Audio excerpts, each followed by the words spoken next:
بسم اللہ الرحمن الرحیم۔ قرآن پاک میں اللہ تعالیٰ کا ارشاد ہے، اے ایمان والو، تم پر روزے فرض کیے گئے جیسے تم سے پہلے لوگوں پر فرض کیے گئے تھے تاکہ تم پرہیزگار بن جاؤ۔ روزہ دین اسلام کا ایک ستون ہے، اس کے بغیر ایک مسلمان کا دین مکمل نہیں ہوتا۔ محترم ناظرین، اس ویڈیو میں بتایا جائے گا وہ کون سے 9 لوگ ہیں اگر وہ روزہ نہ رکھیں تو انہیں کچھ بھی گناہ نہیں ہوگا۔ یعنی ان 9 لوگوں کو رمضان میں روزہ نہ رکھنے پر چھوٹ ہے۔ ہر مسلمان مرد اور عورت جو بالغ ہو اور اپنے ہوش و حواس میں ہو، اس پر رمضان کے روزے فرض ہیں،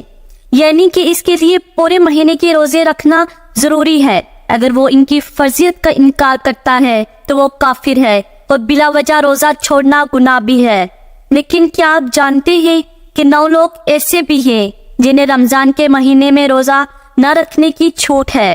یعنی کہ یہ 9 لوگ رمضان کے مہینے میں روزہ چھوڑ سکتے ہیں اور انہیں اس پر گناہ بھی نہیں ہوگا۔ نمبر 1، بیمار آدمی۔ سب سے پہلا انسان جو روزہ چھوڑ سکتا ہے وہ بیمار آدمی ہے۔ جو انسان سخت بیمار ہے تو ایسے انسان کے لیے روزہ نہ رکھنے کی چھوٹ ہے۔ اگر ایسا بیمار آدمی روزہ نہیں رکھتا تو اس پر کچھ بھی گناہ نہیں۔ اب یہ بھی جان لیجئے کہ ایسی کون سی بیماری ہے جس میں روزہ نہ رکھنے کی چھوٹ ہے۔ ہم آپ کو بتاتے ہیں، یہاں پر ان بیماریوں کی بات نہیں ہو رہی جو کہ عام طور پر نارمل لوگوں کو ہوتی ہیں، جیسا کہ اگر کسی کے سر میں درد ہو گیا ہو، گھٹنے میں درد ہو گیا ہو، کسی کو سردی یا زکام لگ گیا ہو، اس پر اس نے روزہ چھوڑ دیا تو ایسا کرنا بالکل بھی جائز نہیں۔ ایسے لوگوں کو روزہ رکھنا ضروری ہے۔ یہاں پر بیماریوں سے مراد ایسی بیماری ہے جس میں انسان کی جان جانے کا خطرہ ہوتا ہے۔ اب یہ بھی جان لیجئے کہ وہ کون سی بیماری ہے کہ جس میں جان جانے کا خطرہ ہوتا ہے۔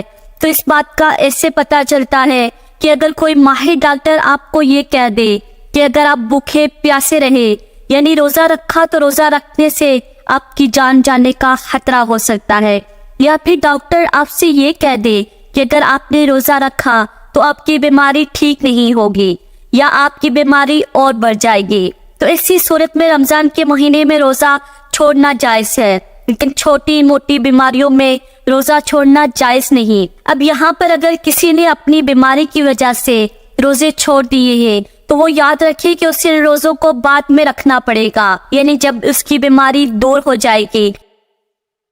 یعنی کہ جب اس کی بیماری ٹھیک ہو جائے گی تو اس کو اپنے چھوڑے ہوئے روزوں کو قضا کرنا پڑے گا۔ اب کسی کی بیماری ایسی ہے کہ وہ کبھی ٹھیک نہیں ہوئی اور اس کا آخری وقت آ گیا، تو اسے میں وہ اپنے گھر والوں کو یہ وصیت کرے گا کہ میرے اتنے روزے چھوٹ گئے ہیں اور ان کا فدیہ ادا کرے، اور فدیہ یہ ہے کہ ہر روزے کے بدلے میں ایک مسکین کو 2 ٹائم کا پیٹ بھر کے کھانا کھلائیں۔ لہٰذا بیمار شخص روزہ چھوڑ سکتا ہے۔ نمبر 2، حاملہ یعنی پریگننٹ عورت، یعنی دوسرے نمبر پر حاملہ عورت، یعنی جس کے پیٹ میں بچہ ہو۔ اگر ایسی عورت ہو اور روزے رکھنے پر اس کو یا اس کے بچے کو جان کا خطرہ ہو تو ایسی عورت بھی رمضان کے مہینے میں روزے چھوڑ سکتی ہے، اس پر بھی کوئی گناہ نہیں ہوگا۔ ایسی عورت کے لیے بھی روزہ نہ رکھنا جائز ہے، لیکن یاد رہے کہ ایسی عورت بھی اپنے چھوڑے ہوئے روزے بعد میں رکھے گی، یعنی کہ جب اس کی صحت ٹھیک ہو جائے تو اسے اپنے چھوڑے ہوئے روزوں کو قضا کرنا ہوگا۔ اور اگر کوئی حاملہ عورت ہے اور اس کا ماہر ڈاکٹر اسے یہ کہہ دے کہ روزے رکھنے سے، یعنی روزے میں بھوکا پیاسا رہنے سے اس کی یا بچے کی جان کو کوئی خطرہ نہیں، تو ایسی عورت کے لیے روزہ رکھنا ضروری ہوگا۔ نمبر 3، زیادہ بڑھاپا ہونا، یعنی تیسرا شخص وہ ہے جو اپنی عمر کے آخری پڑاؤ میں پہنچ جائے، یعنی کوئی شخص بہت زیادہ بوڑھا ہو گیا ہو۔ تو اگر کوئی ایسا شخص ہو جو اپنے بڑھاپے کی وجہ سے اپنی جگہ سے اٹھ بھی نہیں سکتا ہے، بیٹھ بھی نہیں سکتا، وہ اپنے بڑھاپے کی وجہ سے اتنا کمزور ہو گیا ہے کہ اس میں روزہ رکھنے کی بالکل بھی طاقت نہیں، تو ایسا شخص بھی اگر رمضان کے مہینے میں روزے نہیں رکھے گا تو اس پر بھی کوئی گناہ نہیں ہوگا۔ تو ایسے بوڑھے شخص کے لیے بھی روزے چھوڑنا جائز ہے، لیکن یاد رہے ایسے شخص کے لیے بھی فدیہ ادا کرنا ہے۔ پھر اگر ایسے شخص میں بعد میں اتنی طاقت آ جائے کہ وہ اپنے آپ کو تندرست محسوس کرے تو اس کو چاہیے کہ اپنے چھوڑے ہوئے روزے بعد میں رکھ لے اور ان کی قضا کرے۔ لیکن اگر کوئی شخص اپنے بڑھاپے کی وجہ سے اتنا کمزور ہو گیا ہے کہ اسے اب اپنے ٹھیک اور صحت مند ہونے کی کوئی امید نہیں ہے تو اس کے لیے روزے معاف ہیں، لیکن اسے بھی اپنے ہر روزے کے بدلے میں فدیہ دینا پڑے گا، اور فدیہ یہی ہے کہ اپنے ہر روزے کے بدلے میں ایک مسکین کو پیٹ بھر کر 2 وقت کا کھانا کھلانا ہوگا۔ نمبر 4، دودھ پلانے والی عورت۔ یہاں یہ بات واضح کر دیں کہ پہلے زمانوں میں ایسی عورتیں ہوا کرتی تھی جو لوگوں کے بچوں کو دودھ پلانے کا کام کیا کرتی تھی۔ وہ لوگوں کے بچوں کو اپنے ساتھ لے جایا کرتی تھی اور 2 یا 2.5 سال تک اس بچے کو دودھ پلایا کرتی تھی۔ انہیں دائیاں کہا جاتا تھا۔ ایسی عورتوں کے لیے بھی رمضان کے روزے نہ رکھنے پر چھوٹ ہے جو بچے کو دودھ پلاتی ہیں، لیکن چونکہ اب ایسا زمانہ نہیں رہا، لہٰذا ایسی مائیں جو اپنے بچے کو دودھ پلاتی ہیں اور اگر ان کا ڈاکٹر انہیں یہ کہہ دے کہ ان کے روزے رکھنے کی وجہ سے ان کے بچے کو خطرہ ہے تو ایسی ماؤں کو بھی روزہ چھوڑنے پر کچھ گناہ نہیں ہوگا، لیکن یاد رہے کہ ایسی عورتوں کو بھی بعد میں اپنے روزوں کی قضا ضرور کرنی ہوگی۔ نمبر 5، پاگل یا دیوانہ شخص، یعنی 5واں وہ شخص ہے جس کا ذہنی توازن خراب ہو چکا ہو، وہ پاگل یا دیوانہ ہو چکا ہو، جو اپنے آپے سے باہر ہو چکا ہو، جو بہکی باتیں کرتا ہو، جو اچانک بے ہوش ہو جاتا ہو، تو ایسی لوگوں کو بھی روزہ چھوڑنا جائز ہے، لیکن اگر ایسا شخص بھی روزہ نہ رکھے تو اس پر بھی کوئی گناہ نہیں ہوگا، لیکن ایسے شخص کو بھی چاہیے کہ بعد میں جب وہ ٹھیک ہو جائے تو اپنے چھوڑے ہوئے روزوں کو قضا کر لے۔ نمبر 6، حیض اور نفاس والی عورتیں، یعنی ایسی عورتیں جن کے ماہانہ پیریڈز چل رہے ہوں، وہ حیض والی عورتیں ہوتی ہیں، اور ایسی عورتیں جنہوں نے بچے کو جنم دیا ہو اور ابھی تک ان کا خون نکلنا بند نہ ہوا ہو، تو ایسی عورتوں کو نفاس والی عورتیں کہتے ہیں۔ یہاں پر ایسی عورتوں کا روزہ بھی رکھنا جائز نہیں۔ یہاں یہ بھی یاد رکھیں کہ پہلے بیان کیے گئے 5 قسم کے لوگ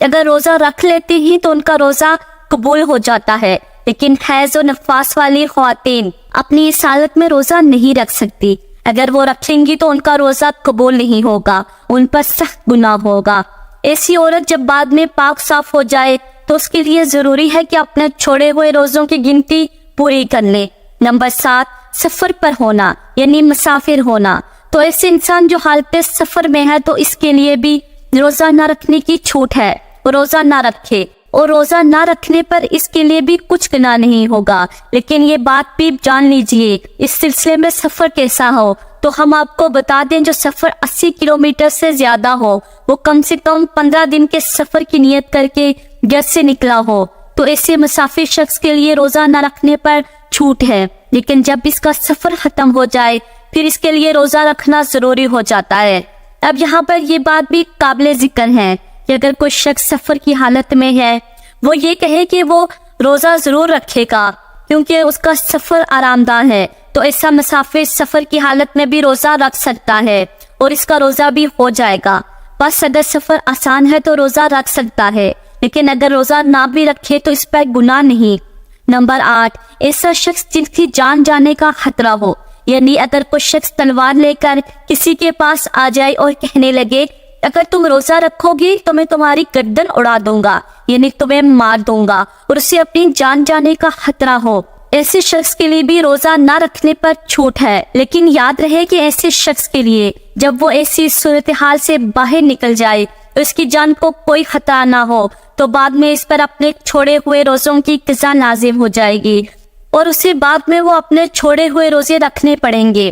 نمبر 9، نابالغ بچہ۔ جیسا کہ ہم سب یہ بات جانتے ہیں کہ روزہ ہر بالغ انسان پر فرض ہے جو اپنی ہوش و حواس میں ہو، اس طرح روزہ نابالغ بچے پر فرض نہیں۔ اگر کوئی نابالغ بچہ روزہ نہیں رکھتا تو اس پر کوئی گناہ نہیں ہوگا، اسے روزہ نہ رکھنے پر چھوٹ ہے۔ لیکن اگر کوئی بچہ 10 سال کی عمر کو پہنچ جائے اور اس میں روزہ رکھنے کی طاقت آ جائے تو اس کو چاہیے کہ وہ روزے رکھنا شروع کر دے، اور اگر ایسا بچہ روزے نہ رکھے تو اس کے گھر والوں کو چاہیے کہ اس پر سختی کریں اور اسے روزے ضرور رکھوائیں۔ محترم ناظرین، یہ وہ 9 طرح کے لوگ ہیں جن کے لیے رمضان کے مہینے میں روزہ رکھنا ضروری نہیں اور وہ بعد میں اپنے روزوں کی قضا کر سکتے ہیں،